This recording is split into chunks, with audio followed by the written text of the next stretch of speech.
So hello, everybody. I am José Luis Moutinho from the center.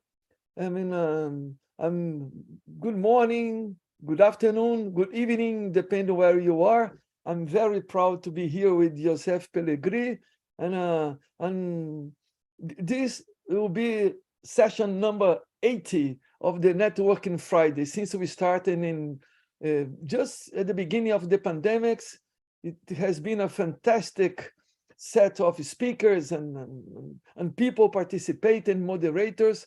And I'm very, very happy today to be with Josep Pelegrí. I first met Josep in Cape Verde about 5 years ago. Isn't that correct? Yes. So, I mean, we'll just a few housekeeping information. Please write your questions on the Q&A box. I mean, they'll be answered after Josep's presentation. And of course, you can use the chat among each other. Please let us know what is your name, where you come from, and we will surely keep in contact. So without any further ado, I will pass to Josep that he will introduce himself and start his presentation. So Josep, the floor is yours. Thank you so much for being with us today. Thank you, José Luis. It's really a pleasure to be here. I'm very grateful for the invitation. You'll see I'll try to share some ideas, some thoughts, and I believe some of these thoughts, many of you will share them. And the idea here is not to bring out any spectacular results, but to try to bring out some reflection of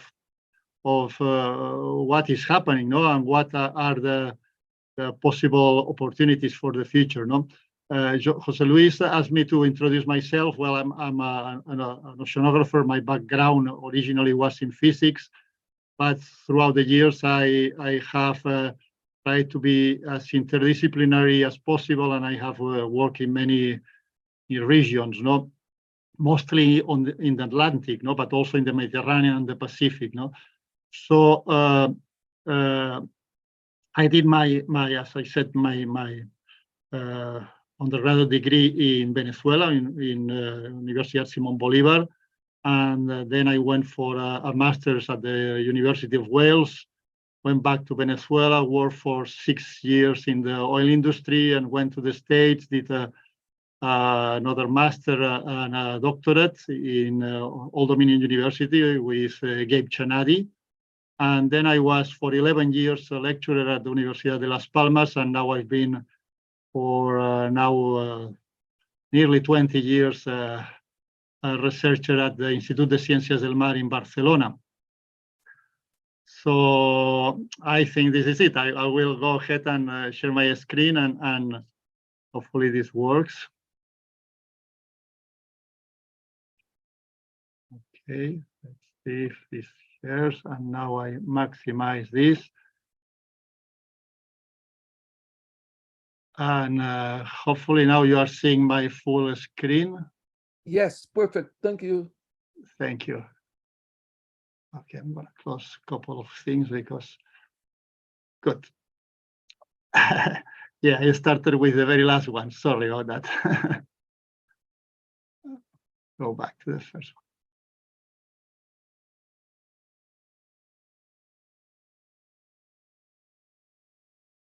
Sorry again. Here it is. Okay, hopefully now you are seeing the first one. Yes, we do. Thank you, Josep. Thank you, Luis. Okay, so I will try to share an optimistic view of what is going on. No, we all know we are immersed in a crisis in many senses, very many crises at the same time, and we know that from experience that when crisis comes, it's time for making changes. No, for example, when we get sick and we get very sick, we have to make very dramatic changes. No, so usually it's for good. At the end, then hopefully you change your entire perception of your your life or your surroundings, and what is really important for you. And you evolve, no, as a person, no. So I will try to share these ideas and place them in the context of our planet. And then I will talk a little bit about the role of the ocean in what is the planetary organism. To me, this is very clear. This is a living organism with many components as any living creature, and we are part of it. Then talk a little bit about global change. Probably you know many of these things already, but it's worthwhile reminding them.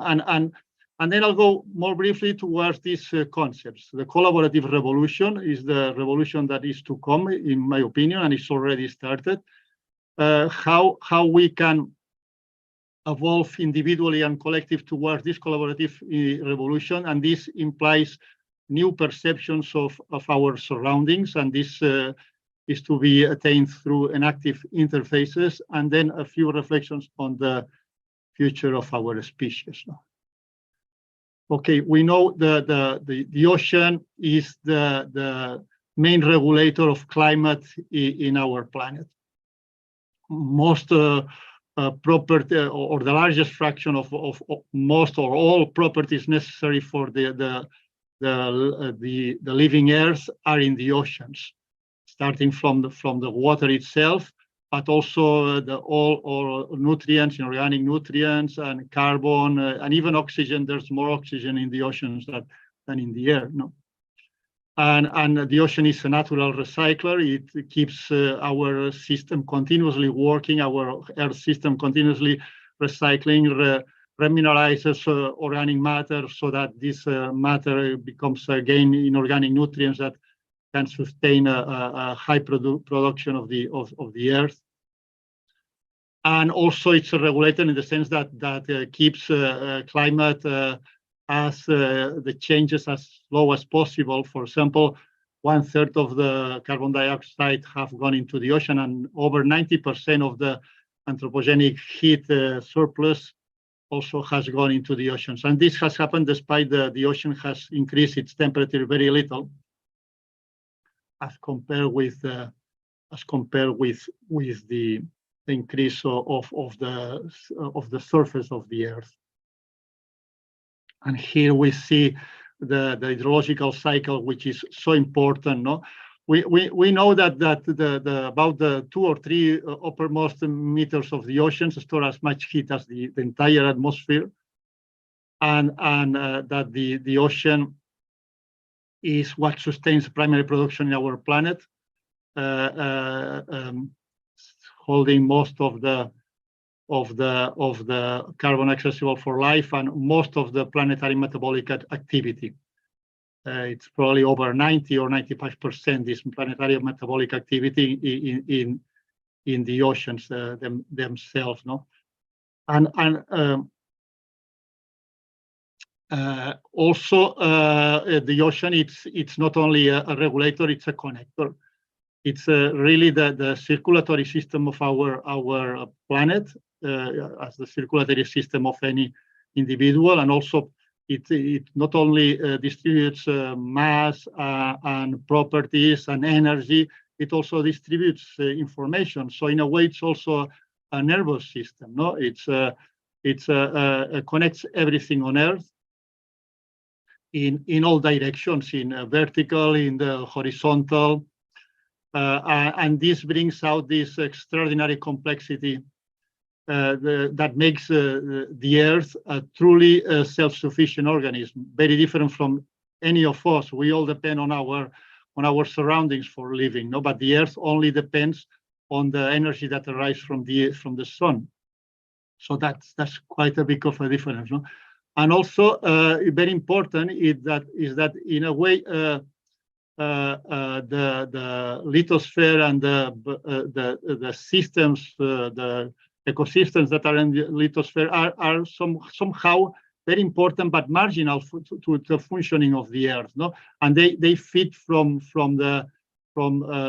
precisely from the water that comes from the oceans, no? Because about 1/3 of the water that precipitates on land comes from the excess evaporation in the ocean. If the land evaporates only, let's say, 2/3 of the water that falls on land. So the resilience of terrestrial ecosystems does depend very much on this hydrological cycle. And here we see these figures tells us at the bottom left, we see the pigments on the surface that show the distribution of primary production in the entire planet, with, as I said, about half in the oceans and half in the earth, but earth depending on the oceans. And here on the right, we see some meridional sections along the north-south or south-north in the Atlantic that we see distribution of several properties. No,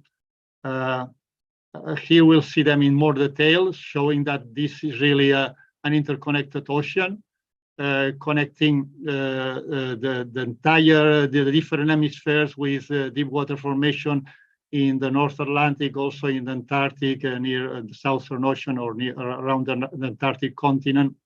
And this connection, you see it in many different properties. No, what is interesting here is that once you start looking at these properties, the way they are distributed, you start realizing that there is one single global ocean, but this ocean also it's in a way it's compartmental in many subsystems, that each subsystem has different properties, different combinations of temperature, salinity, nitrate, other nutrients, and oxygen itself. When you see the combination of these, you realize that each subsystem has a different role in this planetary organism. And you see also the same when you look at horizontal distributions. Here, for example, we see the distribution of properties on the one isoneutral, that's about a constant density surface. Here we see the depth of this constant density surface that ranges roughly between the sea surface and 800 meters. And so water parcels move along this density surface. And you see that temperature, dissolved oxygen, nitrates, in this case, they have very different behaviors in different regions. So each region has a different role. Each regions are productive, other regions remineralize, other regions reconnect, etc. So truly, the outcome is this extraordinary primary production on the oceans and on Earth. Another important message to me is something that also always makes me think, think deep, is that as it happens with any living being, the circulation branches out, branches from huge global cells like the global conveyor belt that we see here, and also from the transoceanic gyres in the thermocline in the uppermost 1,000 meters of the oceans. But this keeps branching and branching into progressively smaller eddies, smaller and smaller, and we see this easily in the surface images.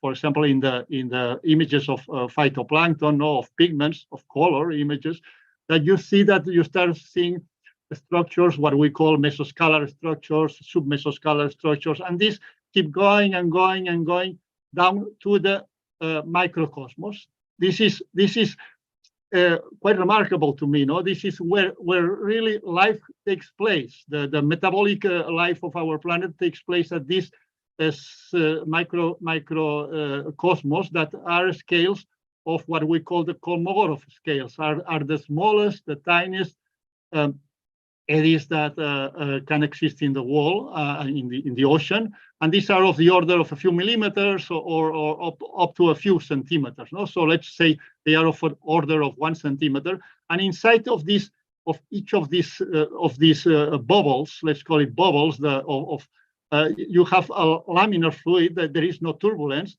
but you have all the life going on there. And even inside there, you have diffusion of properties in a laminar way, at what is called the bachelor scale, which is much shorter than the size of this bubble itself, of this smallest eddy. So this is where life is taking place. These structures can last maybe just for a few seconds, but a few seconds is, or even less. But this is enough because for the life of any of these organisms, a second, it's a lifetime. It's much longer than this toll we are experiencing now. So they develop, they live in these spaces. So in a way, this resembles the cells, the basic cells of a living organism. This is where really the most of the metabolism is taking place, and these cells keep breaking. It's like an open system, but they keep exchanging, breaking, and evolving. And I think this is really a fascinating topic of research.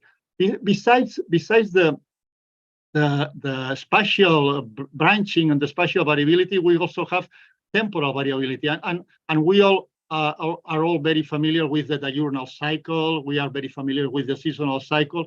And so I will just show you here another cycle, which is really quite relevant in my view, is the glacial interglacial cycle. This it's a dominating cycle that naturally makes the Earth change from two states, two metabolic states, let's call it, from glacial to interglacial.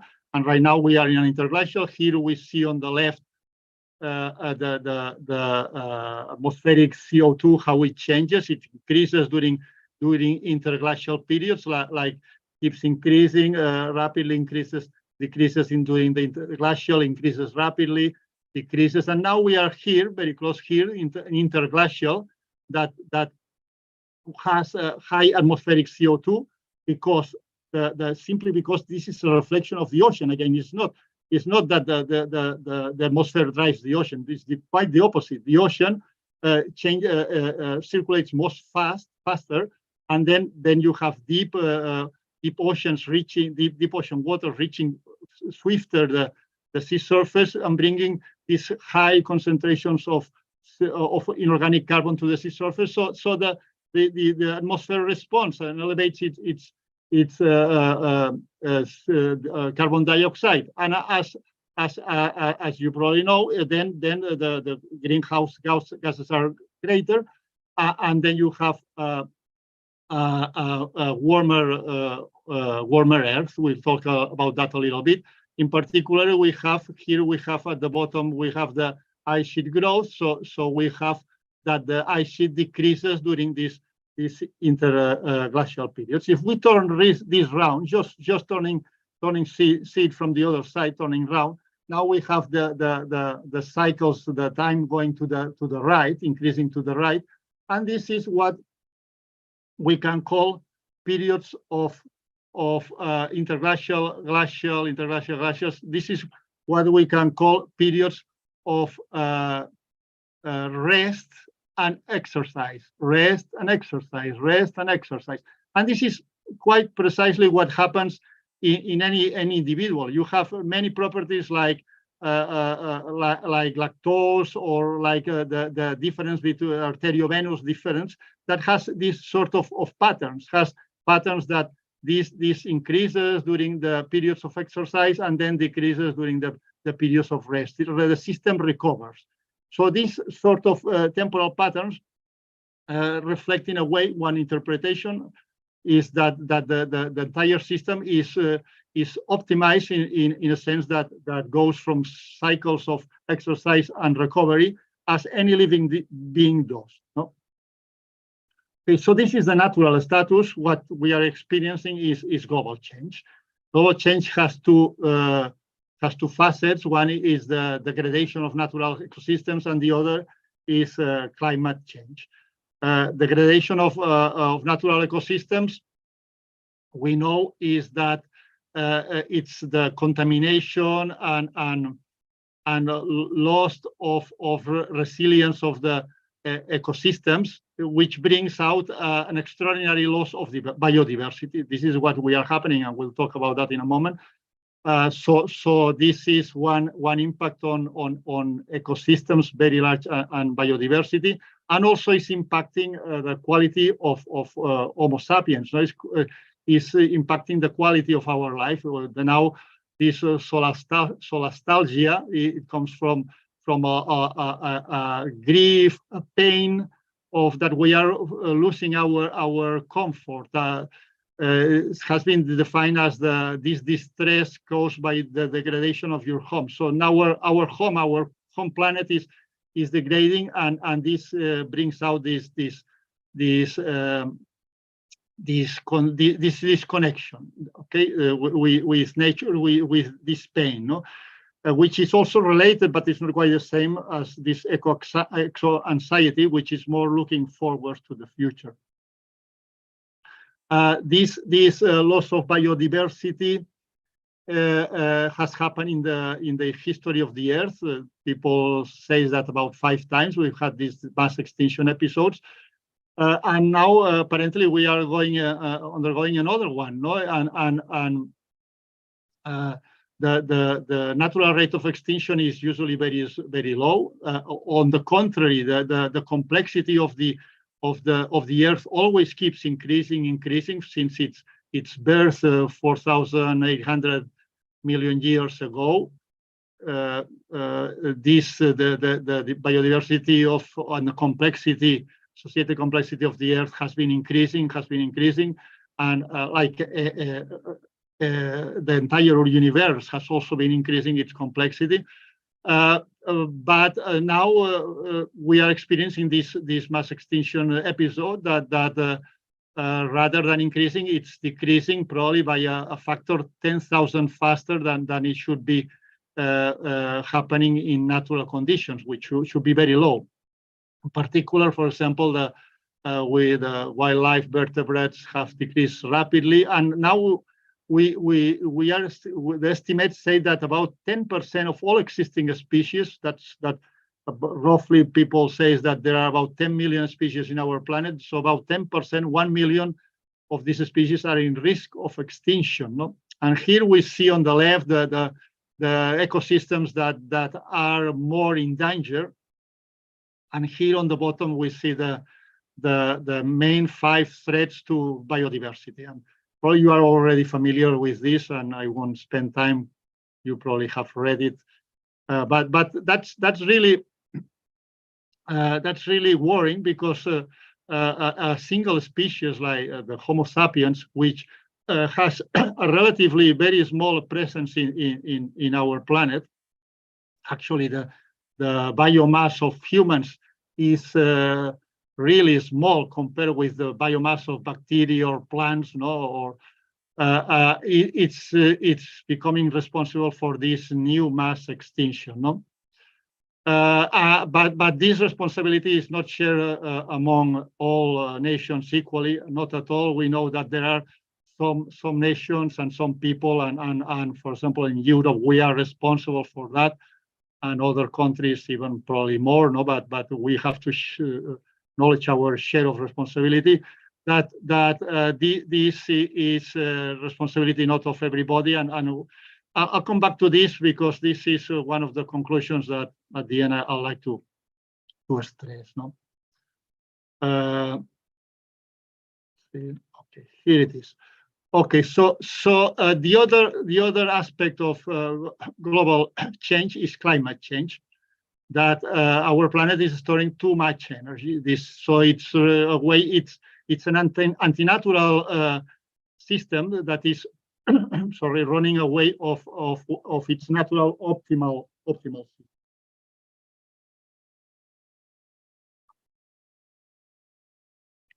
We know that the balance, the energy balance of the Earth can be reproduced very fairly with what is called the radiative equilibrium models, which depend basically on greenhouse gases and albedo. And this is just a representation we received from the sun, about 340 watts per square meter, once average over the entire Earth and over the entire year.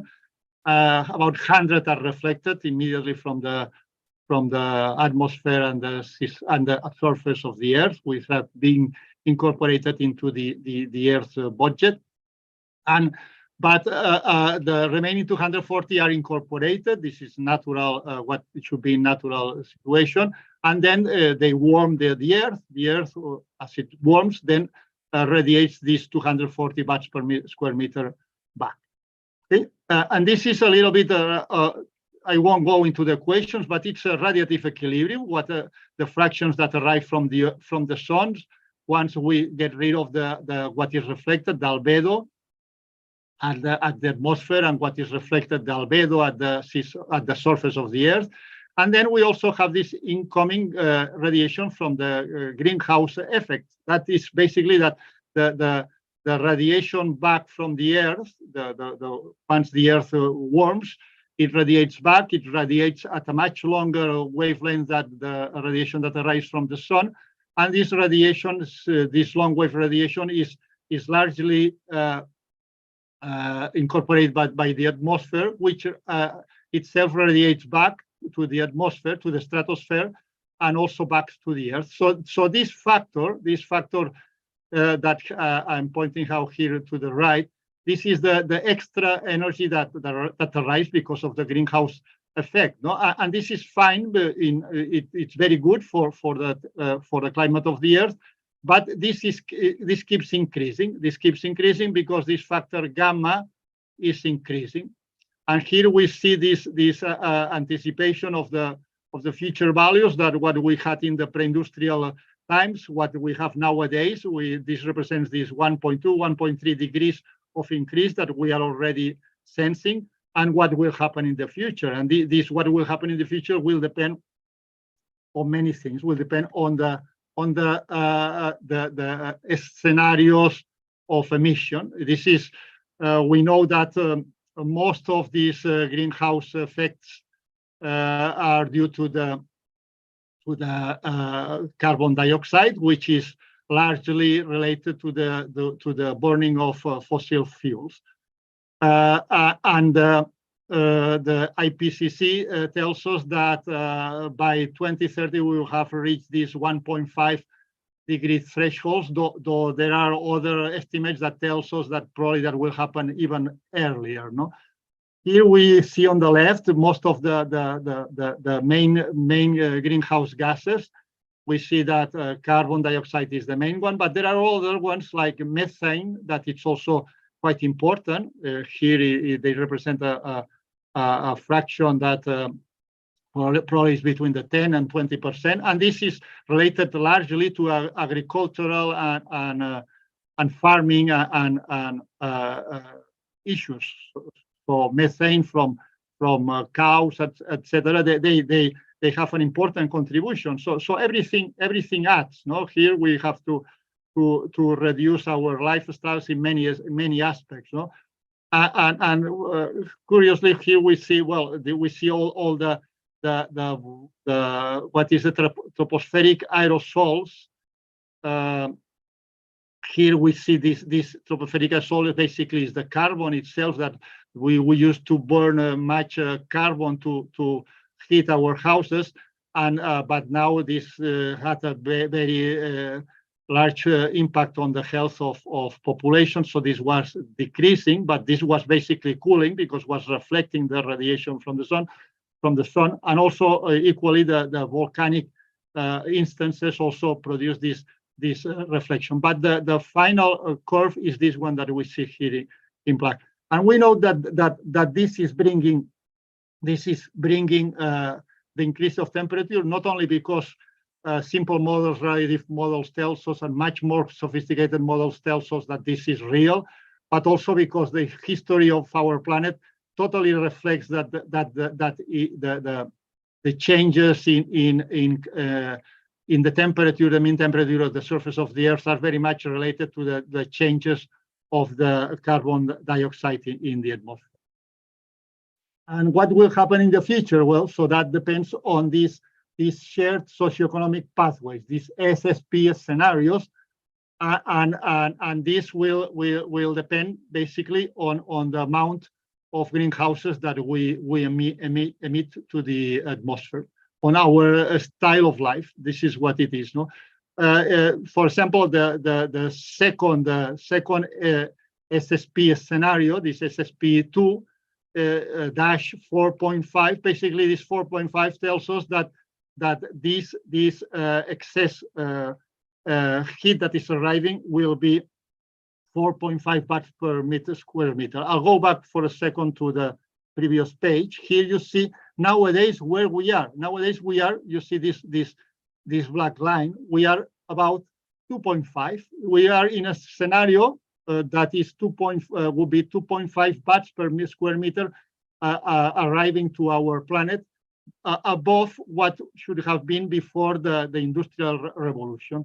So this change, this is what we are incorporating in our to the Earth system, but this will keep increasing depending on our lifestyle, and this will have a very large impact. No? For example, here we see the projected global mean sea level rise for the different scenarios. The rise for the end of this century, probably it's going to be about 1 meter, depending on the scenario again. No, for example, this 4.5 here you see it's about 0.6 meters, but this probably will be overcome. So will be mostly between this or even we may reach this fifth scenario. We don't know, but it probably will be about a meter or so. But this will keep increasing, and by the year 2300, this meter will be much greater. And why is this? Because even if we start turning off our consumption of fossil fuels, what happens is that this carbon dioxide has a long life in the atmosphere. You see here 50% is incorporated. It takes 50 years to incorporate, and so on and so on. But 10% lasts for millions of years. For thousands of years. So this will keep warming for many years and centuries, even if we change our lifestyle now. But the sooner we do it, the smaller are going to be the impact. So here we see simple models that show this projection, that how is going to be the ocean temperature increasing. It's going to keep increasing. The Earth temperature won't increase that much because most of the heat will be going into the ocean. But this increase in temperature of the ocean is going to bring this sea level rise, because about half of the sea level rise is response of the expansion of the ocean because of its increase. So we are really compelled to make quick and rapid changes. And beyond and above all this increase in sea level rise, what is very important is that this excess of energy in the system is going to bring important changes in our weather, not only in changes in hydrological cycles with regions that are going to become drier and other regions are going to become much wetter, but also, and particularly important, in the intensity of these extreme events. No, particularly here you see the way they have been evolving, and in the southern hemisphere where the ocean is dominating, you see that there are a substantial increase in the frequency of large cyclones, representing that these extreme waves are going to be increasing. And this is probably what we've been experiencing this last year. No, we have had during summer, at least I'm talking about Europe now, we have had these several waves of very intense heat, and now we are also in the northern hemisphere experiencing these intense waves of polar heat that have reached, for example, in the North America. And this is probably the response of the system that has more energy, and the natural instabilities that develop in the atmosphere and also in the ocean are growing bigger. So moving to the second part of the entire second part of this is gonna starting here with the collaborative revolution. So this is the background. So of where we are. So how we can move. So the Homo sapiens has experienced several revolutions already. Here are at least a few ones: the cognitive revolution, the agricultural revolution, the scientific revolution, industrial revolution, the digital revolution, that we are still in the frame of these last two revolutions, the industrial and the digital revolution. These two have brought this global change, where, as I was saying, this degradation of ecosystems and the climatic emergency that has most of its impact in the most vulnerable social groups. That's in the most vulnerable countries. That's really key and important. And I'll go back to this again. And also it's creating in the first world, let's call it the most developed countries, is creating this sense of tiredness, this sense of loss of solace, and probably this has an additional burden on women, but it's nevertheless it's very encouraging that we are experiencing a moment when we reckon that this is happening. It's probably the first time in the history of our planet that we realize that our planet is limited and that we are overexploiting it. And this has been started with the UN declaring this declaration of harmony with nature in 2009, the Sustainable Development Goals in 2015, and then a number of actions, very substantial actions, and among them this decade of oceans, the decade of ocean science for sustainable development, always with the sustainability as a goal, and also the European Union has endorsed this mission Ocean and Waters as part of its Green Deal strategy, So with this opportunity that arises, this raise of awareness, of consciousness, we are probably starting, and I would like to think that way, that we're starting a new revolution, a collaborative revolution with and for people and nature. This is important. We are not the owners of nature. We are part of nature, and nature and the ocean, as I explained, its principal and essential component has to be a central participant in this revolution. It's important to me. It's very important to change a little bit our concept of sustainability.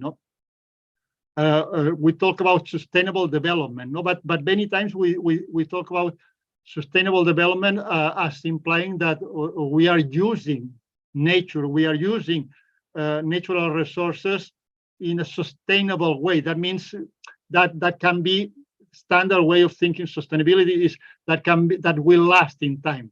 But that's still a utilitarian way of thinking about it.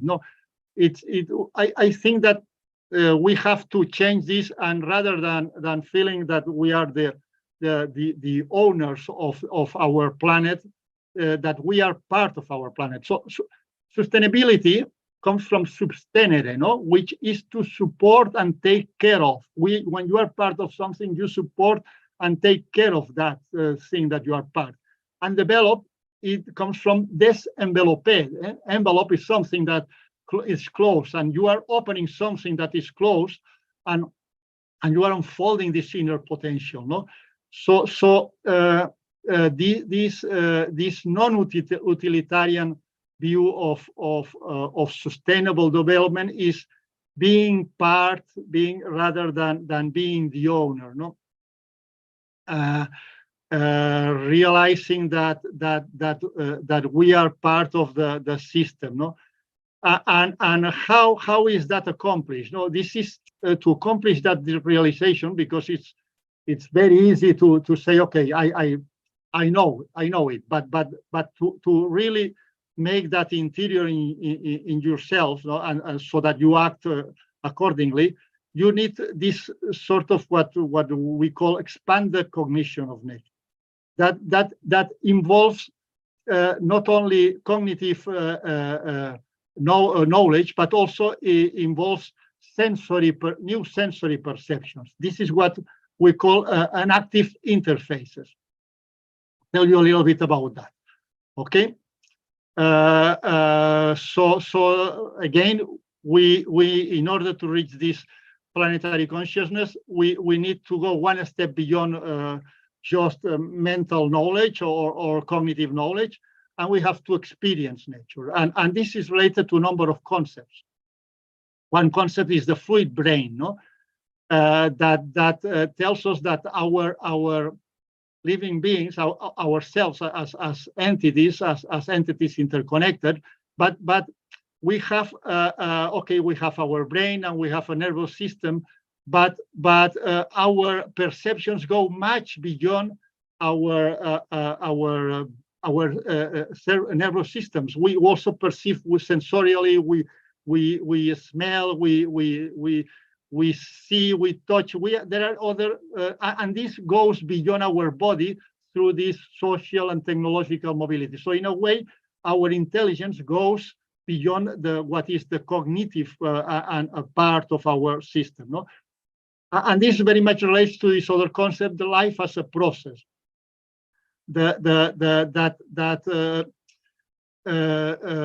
Life, it means a flux of substance, energy, information, and dynamic networks. Okay, this is how we see this flux, but it's interdependent flux. So we connect much beyond our bodies. We know that ourselves, we keep continuously changing. Experience tells us that we are not the same ones that we were a number of years ago. So, and that's because we are continuously replacing our substance. We are also replacing, of course, our energy. Even our information continually upgrades with all these dynamical systems that we have ourselves, and our body, in a way, it's interconnected through all these fluxes of properties with all the entire surroundings. So this is, again, I would like to emphasize this interconnection, no? And this brings to this another concept that is this enaction, the enactivism, no? That tells us that our surrounding, it's not really a cognitive experience. Our surrounding, it's a sensory experience. What we interpret from in our around, what we interpret in like myself, around myself at this moment, is the way I sense this and I interact with these surroundings, no? And this interaction is what generates meaning.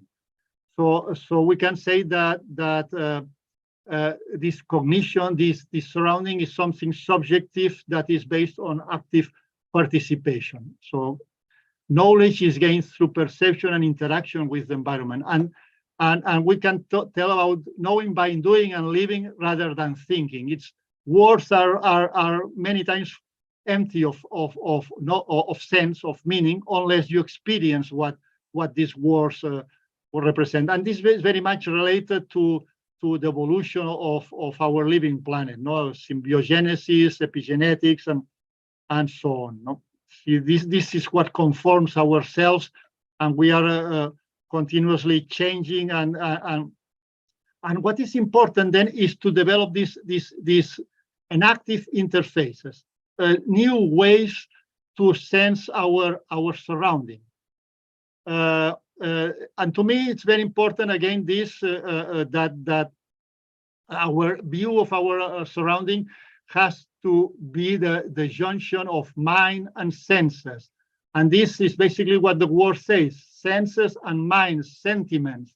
Sentiments is when you combine mind and senses, then you produce sentiments which are really much more powerful and lasting than mind itself or senses itself.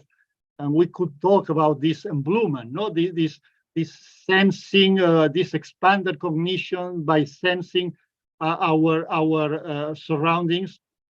And the challenge is to develop new ways to connect with our surroundings, with nature, and connect with the ocean. And this is particularly challenging at this time where we place so much emphasis on digital systems and technology, which should help for this connection, but sometimes they bring us away from this connection. No? And these enactive surf interfaces should have these peculiarities, in my opinion. No? This should help reveal and experience the present moment, the moment at each time. Each time is the way you connect with everything. No, you connect with the entire universe at each time, at each location. So you have to experience that moment. No, and to attain that, you have to blend. You have to endorse, empower your let's call it even extrasensorial perceptions. We all know we have extrasensorial perceptions. We all have experienced those. And even when you listen music, wonderful music, or you see some piece of art and you smell something that it touches yourself, no? And then you that's the way to evolve and to explore new ways of experiencing and sensing our surrounding, no? And this is but this experiencing, this sensorial experience, even let's call it extrasensorial experiencing, should be regular in time, no? This experiencing the ocean, these ocean activities should be incorporated in the school system and should be lasting in time, because it's the only way that they really touch yourself and become something natural. No, it's like falling in love. No, you fall in love, but to make that falling in love permanent, you have to get to know that person. So you have to experience that person in time. It's the only way. No, and then finally, I think it's very important to reconnect with this natural intelligence of this wisdom of the earth. No? Something that several philosophers already told us about, like Kosofy. No? And this is the last one. No? And the future of Homo sapiens. Okay, this is a big question, and I don't aim to answer it, but I like again make some reflections. No? How do we want to evolve individually? What are the true and most inner desires of each of us? No, do we really want to buy this new car? Is that what will make me happy? After a while, I'll forget about that car and that if it's new or it's not new. No, there are many more things that are much more important, and probably many times we don't ask ourselves what is really important, what really moves us, and what really. And how do we want to evolve collectively and as a species? Do we want to become technological experts? We'll have to compete with the computers that will do much better, or with the androids will do much better than ourselves? Or do we want, on the other hand, grow towards new dimensions, let's call it the spiritual dimensions, which are inner dimensions and also external dimensions, sensorial dimensions. No? And here I like to and I think it's particularly relevant today, because this webinar hosted by Earth Center, which is a Portuguese center, I like to recommend you to read some of the wonderful pieces that José Tolentino Mendoza has written. Particularly this one is the small theology towards the slowness, no? The pequeña teología de la lentitud. No, he's a Portuguese philosopher, and one of the things he said, no, that possibly the most important and neglected science is the science of happiness. No. And that's quite true. We all do, and nobody talks about the science of happiness, no, or very rarely, no. And I think now it's an opportunity, no. If we realize that we are interconnected, and the key point here is that the ocean and the water of the ocean is what interconnects us and interconnects all aspects of life. Then we will get rid, of these individual and collective national egoisms, and open towards a new future. No, that it's much more interconnected, and as you feel that you are part of the entire planetary organism, then you start caring for the planetary organism, and you start caring for other people. No, and this is the collaborative revolution. This is expanded cognition. This is emblument. No, and now we are in front of this extraordinary opportunity where we have these top-down movements, the United Nations, the European Commission, but also, and most important, is that people is starting to be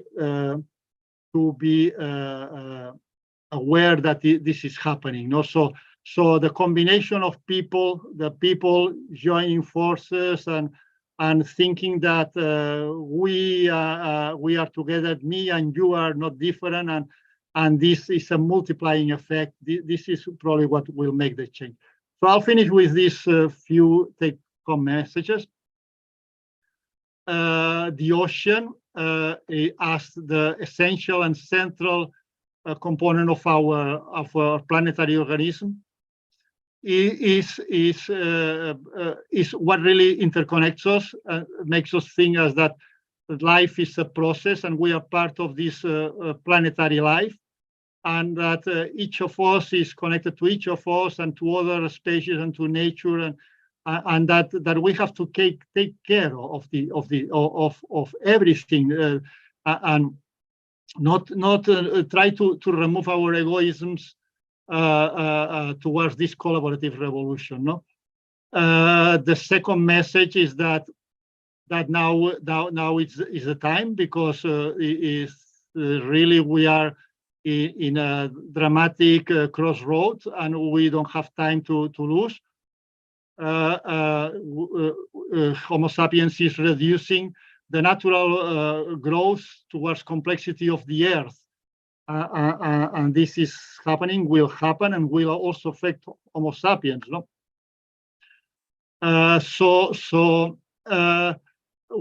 to do that, I think it's very important, and this is one of the things that José Tolentino Mendoza keeps telling us, is that we have to fully perceive and inhabit our instant, this instant that interconnects us with the entire universe. You have to be fully conscious of each moment where we are, and try to realize that at any moment we are interconnected with other species, and with other people. That these other people are not something that it's external of ourselves. This will change our perception of nature.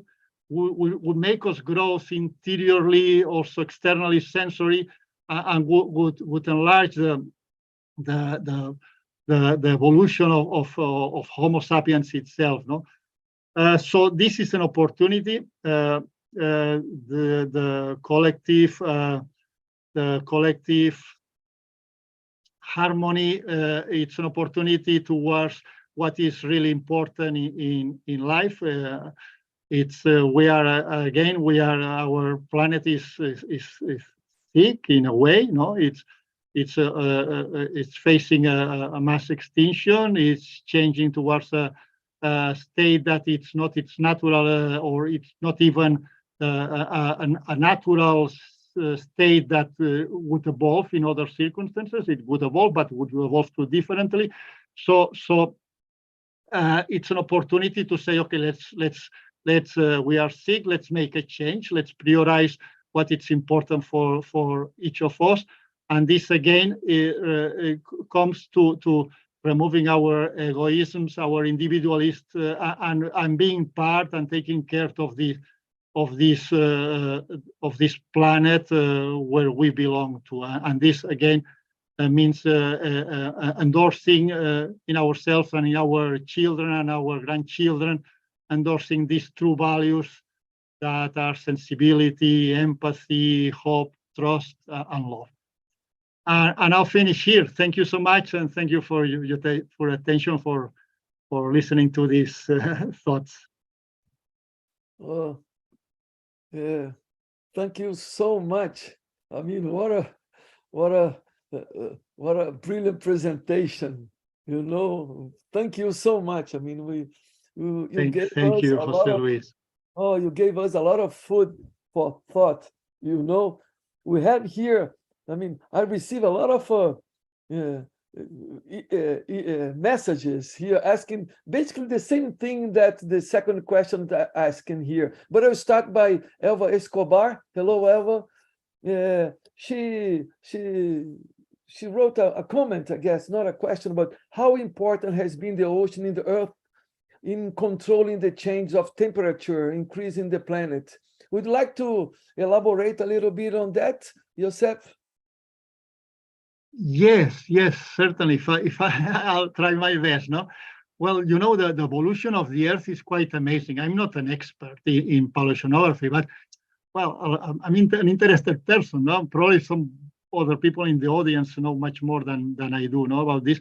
But the Earth precisely had when the Earth started 4,800 million years ago. It started because there was one of these filaments of the universe where mass had enough density. Then you started to have this accretion of mass, and then the sun formed, and also the different planets around the sun formed. And originally the Earth was in this accretion of mass through gravity, which is the essential force of the universe. The Earth had the right size for having a gravity force that was enough for when this accretion happened. It started generating gases, and among them water gas. No, and this water gas that was released from the rocks, because the rocks had oxygen and had hydrogen. No, the Earth itself had enough gravity to sustain this water in the air. So at the beginning we had a very warm Earth with a very dense atmosphere that caused a very high pressure. I don't know how much, but probably thousands of times larger than the one we experience today. And that kept the water in the planet. And the planet started cooling down. Then initially you had chemosynthesis, that you started having water from very early in the planet, the life of the planet, and because of all this gas, this water gas, and then you initially had chemosynthesis as life, and then eventually the phytoplanktonic species started dominating, and you turn into a dominated Earth by phytoplankton, and you had photosynthesis as the dominating metabolic life in our planet, probably, no? But it's been always there, no? And then what is interesting to me is that in this evolution is the ocean what really dominates, and we've seen it very clearly during the last millions of years, that the atmosphere is just a response to what the ocean is driving, no? And particularly in the carbon dioxide, and of course in a way the ocean extends to the entire lithosphere and the entire terrestrial ecosystems. But they by themselves without the ocean would be nothing. So I always keep insisting is the essential and central part of our planetary organism. I hope this clarified a little bit. Sorry. Thank you much, Josep. I mean, Pedro Alcântara, and he's from Brazil. I've seen here in the registration. Overwhelming presentation, Dr. Pelegrí. I never realized how strong connected are all these biogeophysic aspects of our planet. On the other hand, it seems almost impossible to solve the current problems. Where to start? How to start? My question is, what, as an individual, can I do to help our planet? But this is a great question. It's a great question, Pedro. Thank you. Yeah, I think we all have together the answer, no? This is okay. Perceptions are changing, no? And we already have this perception of finiteness. We are overexploiting. We know this, no? And intergovernmental organisms and countries realize this, no? But and stakeholders realize this. But now the power, I think, it's on our hands. No, they will react to our pressure. No, and the pressure is the joint pressure of each of us, and each of us in every small gesture that sometimes we feel that it's irrelevant, but it's not. Every small gesture adds. No, and sharing these ideas with our neighbors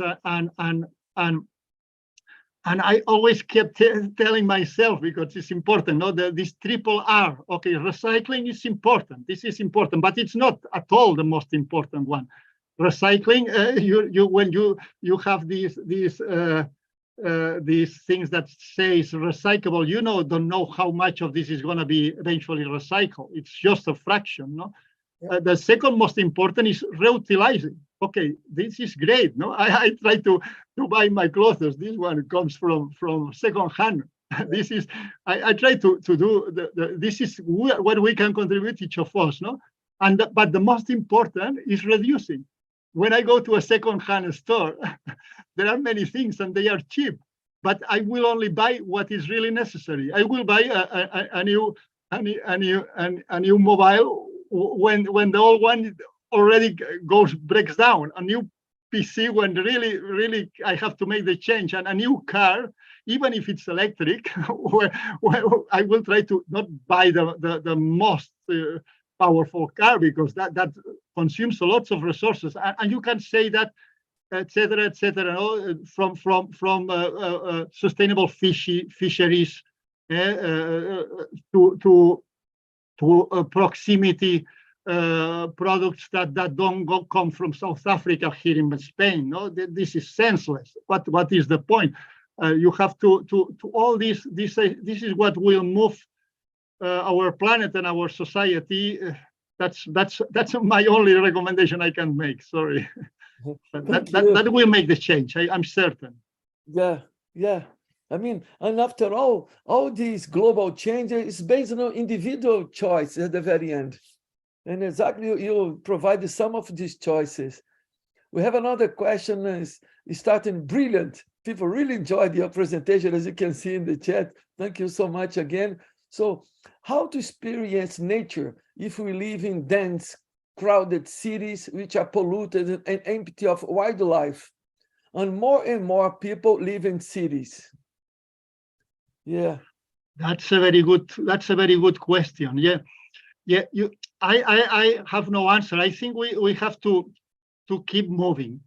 For example, we have inside the United Nations decade, the decade of the oceans. We proposed a program. The United Nations is running through programs, what they call structural programs, that handle a number of actions, and collaborative centers. No, and that's one of these structural programs that we proposed and we are running, and we have collaborators in many countries already. Is one called, and I'm just saying it as an example, no, because I know there are many other initiatives in this direction. No? But this is called Ocean Cities. This initiative, what aims at is at producing cities and citizens that are much more connected to the urban coast, to the urban ocean, which at the end is part of the global ocean. No? And this connection, it's intellectual, cognitive. So you get to know how these coastal ecosystems operate, and you get to respect them, and you get to be as sustainable as that, taking care from the base as possible, but also implies trying to experience them in a different way. So that's what we are trying to do. For example, in Barcelona and other cities, we are trying to join forces with stakeholders, with private stakeholders, and also with the city council. We are joining forces with social actors and also research centers. We have this group of people that are trying to talk, to discuss, and then come out with some methods, with some tools, with some best practices that can help in this direction. And one main aspect of this is okay, get to know it, get to experience it, and eventually get to renaturalize, rewilden this coastline to make it as natural as possible, which is will have to be progressive. You know, we know sometimes it's difficult to change, but that's not only the coastline, but also the coastal ecosystems. These coastal ecosystems will progressively be more resilient, and that's going to be key when you have a thunderstorm coming in, bringing high waves. So my only recommendation here is try to look where you can join forces in this direction. Yeah, good, and bring nature back to the cities. Yeah, that's the point exactly. Yeah. Oh, so again, we have now Larissa. She just wrote a comment. I would like just to send a heartfelt thank you to your presentation. Then we go for a question sent by Miriam Gasmi. Is global change driven by climate change or the opposite? Okay, thank you. Yeah, yes, I think that this depends very much on terminology. No, some time ago I used to say, okay, global change was related to what the anthropogenic impact on natural systems, and then and climate change that was okay the way that our system is evolving because of this energy surplus or that is caused by anthropogenic effects. But probably it's more correct, and I have changed my terminology in that sense to talk, and that's how I presented today, to talk about global change as encompassing the two aspects. The aspect that it's related to the degradation of all natural ecosystems, which also involves this degradation is contamination and for example, overfishing and loss of biodiversity. This is the degradation that we can say that is the main one of the two aspects of global change. And the other one, it's the anthropogenic effect on climate. So the global change is anthropogenic. One is the degradation of ecosystems with all its impacts, and the other one is the change of the climatic system. The climatic system is changing, and this change is having an impact on many species. This warming, together with other processes like acidification, desoxygenation, etc., is having an added effect on a number of ecosystems, for example, aquatic ecosystems, but also is bringing out the warming is bringing out a sea level rise because of two things. Because the water, the warmer it is, the more it expands, so it increases its volume, and also because the warmer you have the continental glaciers, then you have water coming into the ocean. So nowadays, about half of the 3 or 4 millimeters that the sea level is rising every year, about half comes from warming, about another half comes from the continental sources. Yeah, so thank you for this comment. Yeah, and now we have a comment from Frank Miller-Karger. He wrote, José Luis, not being negative, just a realist. You know Frank as well as I do.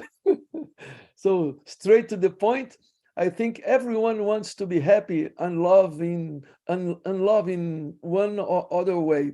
Yet, as you say, the challenge is to guide these states of mind in terms of the individual working towards a benefit for the whole of humanity. When you know full well that focus on individual happiness, even if in tune with the environment, one of your recommendations, most often leads to someone else's unhappiness, even if we don't know that person or group. This then turns into a cycle of everyone trying to be more happy than the other. So any comments? It's a very interesting comment. Yeah, thank you, Frank. Great to have you here. We haven't seen for a number of years, but we know each other for almost, I would say, I don't know, maybe 40 years. So it's been quite a long time. Yes, yeah, I think the is how we want to how we want to evolve. We want to evolve through competitiveness or through collaboration, no? And what is really what makes value and what makes sense to our life is having more and more and more that we cannot enjoy or give us just a very marginal and short pleasure, or we want to have less and less and have something that gives us a real interior and exterior pleasure. Because one of the things that José Tolentino Mendoza says is that spirituality is not only interior, it's also sensory spirituality. So this tells me that you have to connect, you have to interconnect. No, you cannot keep to yourself. You have to interconnect, no? Yeah. And that's, I don't want to philosophize now, no, but that's very much also related to the concept of pneuma, no, that it's also and to the Eastern religions, no, that we are part of everything. But pneuma is also part of the Western philosophy. It's also in biblical, no. We are more than mind, we are more than body, we are something like a spirit, no. And this is how I would like to see my great grandchildren in the future, evolving towards an Homo sapiens that is really has really evolved towards this spirituality, inner and external. And that's, I would recommend each of you. This José Tolentino Mendoza is a wonderful person. The first time I'll make this anecdote. No, the first book I read from him was something called like something like a spirituality of the senses, and I read it and I thought, wow, this is wonderful. This guy and makes you think that senses are really spiritual, no? And then after I read it, I look at but at the end, no, I look at who is this guy, you know, and then I realize that he's a cardinal. He was he was nominated by Pope as a cardinal, and I thought, okay, maybe now I'm even happier to be Catholic, and maybe, but I'm not a very good practitioner, but that brings out my faith that things can change. This guy really has his feet on earth and is really proposing that we are all part of one entire system. We have to experience these systems, and the more we experience it, the more we'll love it, and the more we'll realize that we are interconnected. And then our egoisms, our individuality, that unfortunately it's been always the focus, you know, everywhere. Individuality from religion to the capitalism, always individuality. What's the point of individuality? It's okay, it's important. With our individuality, we add to the complexity of the planet, but we are part of this planet. I think this is the main message that has to come out. I would like to be. Thank you, Frank. Thank you. I hope Frank is happy with your comment. And so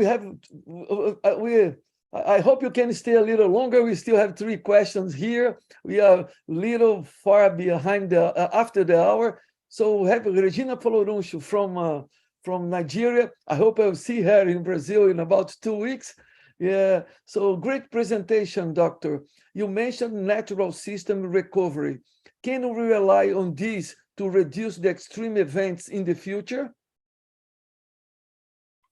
Yes, well, this is a good point. No, you see, we all hope that this fantastic bioengineering possibilities to remove carbon dioxide from the atmosphere will appear someday. We all hope that, and that will be great. That would be great, and I will look. I have this hope also, no, that because you've seen, no, that from my presentations, that unless that happens, in 1 or 2 centuries, well, many countries, island countries, and low countries with low relief will disappear because the sea level will rise 10 meters. That's or more by 2300, 10 or 20 meters. That's gonna happen. Yes or yes, unless we can remove carbon dioxide from the atmosphere. The changes that are coming now, they won't disappear for. It's estimated will last for another 100,000 years. So we won't start the glacial period, which was already starting before the pre-industrial revolution, was already going down the temperature slowly, but this is going to be postponed for 100,000 years. Okay, we can probably deal with this change, with this increase in temperature we have already experienced, with the sea level rise we have already experienced. We can deal with this change because we are basically below this 1.5 degrees Celsius level threshold that apparently it's where things are going to turn bad. Okay, that relies on hopefully new ways to extract this carbon dioxide in the future, but the changes that have already happened won't be released. I mean that we already remain there for many centuries, no? But okay, let's hope that these changes stay as they are now. Let's cross our fingers and hope that something finds on this. But the sooner we change our lifestyle, the smaller is going to be these impacts, under the premise that somebody somehow will find this. If this is not found, this is going to be terrible for humanity. For humanity, the Earth is going to evolve somewhere else, but humanity and it's going to experience. Unfortunately, once again, the poorer countries are the ones that are going to suffer much more and are already suffering. We are witnessing it. It's our change in temperature. We switch on our heating and our refrigerator, but what's happening in many other countries that don't have this capacity? This is changing their life. Yeah. Oh, thank you so much. Well, the questions is still popping up. Let's go for the question from Yagumur Agkun. I hope I will pronounce your name correctly. So, do you have any projects for integration of citizens to the climate change topics? Thank you for the question. I think this is happening. You know, the United Nations Decade of Ocean Science for Sustainable Development. I encourage you to go to their web, and probably you've done, no? But it's moving forward. No, what they are hoping is to get private funding, and I know there are many private stakeholders that are starting to realize that this corporate responsibility is important. It's important for the long-term sustainability of their business. Is important because people, and very important, people is demanding it, no? So it's another way of advertising their business, and also it's important because governments are endorsing it. So in many ways, if you contribute towards all this, I'm not talking about greenwashing, which is very bad, no? But if you seriously, as a stakeholder, believe it and contribute to this, you can really make changes. But stakeholders will respond to the pressure of the people. So the United Nations is moving in this direction, hoping to get money from the stakeholders. Also, the European Union, and we also have to push the European Union. You know, they have many examples, but they have these next generation funds, which I'm gonna say it bad perhaps, but I think it's about 1,800,000,000 euros, and 1/3, that's 600 million euros, are dedicated to the Green Deal. No, and that's in many ways. No, that's from new energy models to new mobilization, new systems of sustainability through proximity, through circularity, and very particularly through engaging people to change their attitudes through this triple R, no? Recycle, reutilize, and particularly reduce. This is the one that we have to put the emphasis, reduce, because this is the one sometimes they don't want to hear, but this is the most important, reduce. Yeah, thank you. So we have the final two questions. I mean, and we go through Victor Ayo's questions. Is anthropogenic activities has resulted in ocean acidification and biodiversity as well. What can individuals do to buffer the oceans with a sustainable environment? What do you mean about to buffer the oceans? To buffer, how can you use the ocean to buffer this biodiversity loss and all acidification and all that? Okay, thank you, Victor. Yes, indeed, the ocean has this buffering effect, no, this regulating effect, no. So it's the main regulator of our climate, and also is not only climate, is the main regulator of the metabolic state of the earth. No, the ocean naturally cleans contaminations, all the natural contaminations, and also remineralizes, recycles the organic matter so that it sustains itself. No, so having clean oceans they naturally sustain themselves, but now we have this anthropic effect that contamination is increasing, as you were saying, no, acidification and this oxygenation is increasing. This is having an effect on natural systems.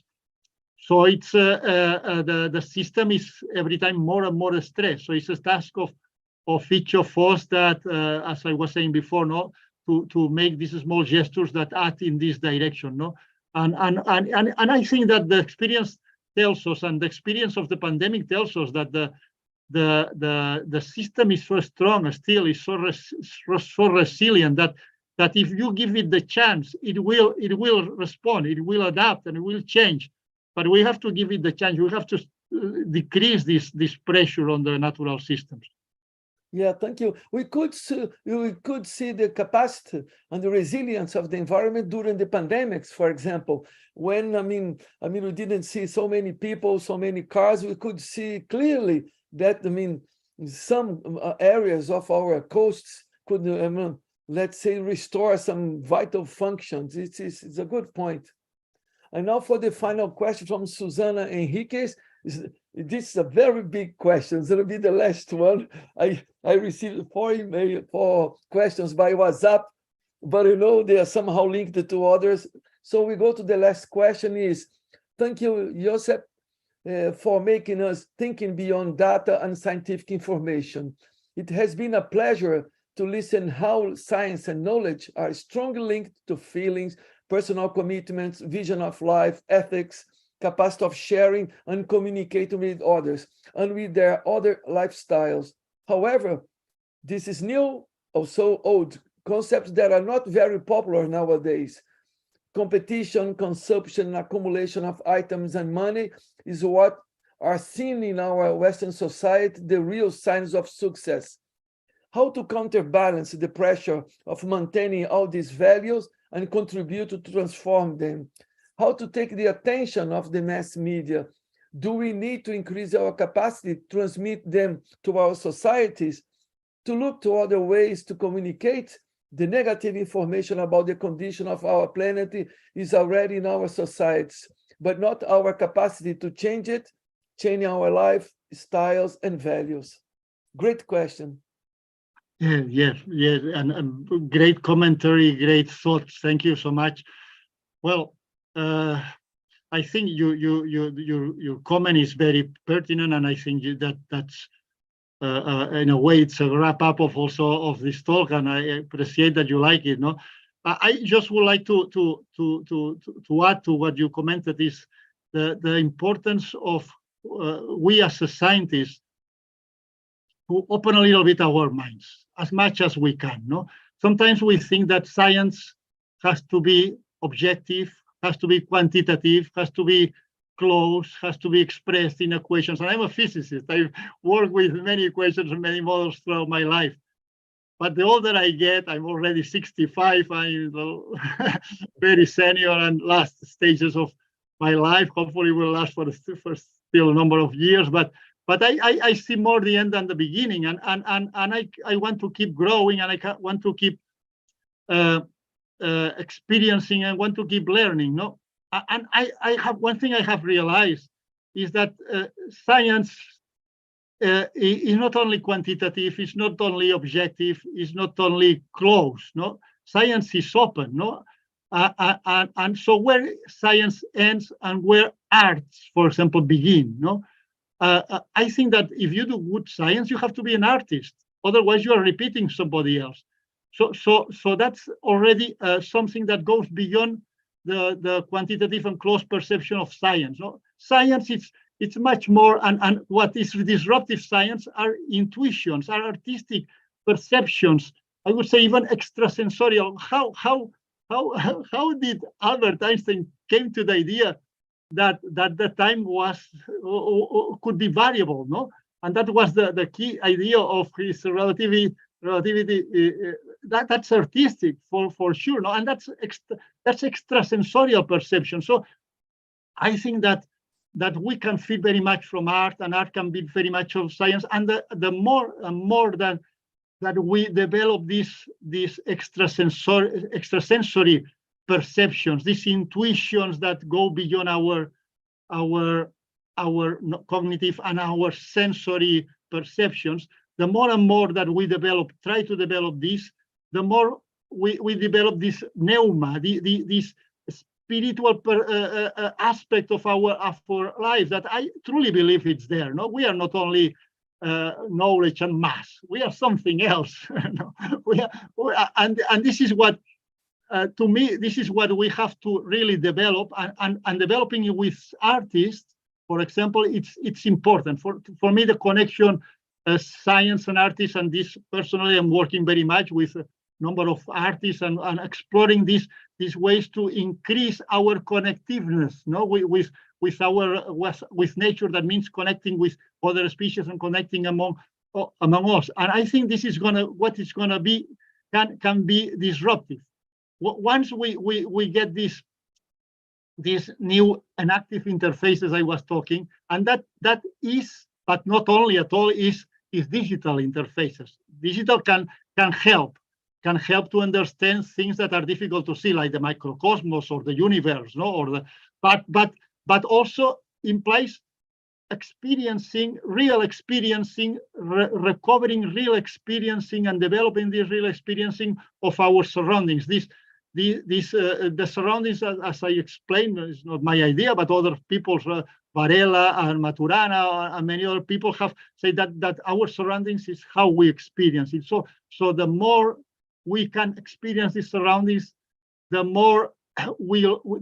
better we'll experience the full content of this room, which is right now very limited. But if I had different perceptions, I would experience this room very different, and we would experience this world very different, and we would realize that we are interconnected. And I think that will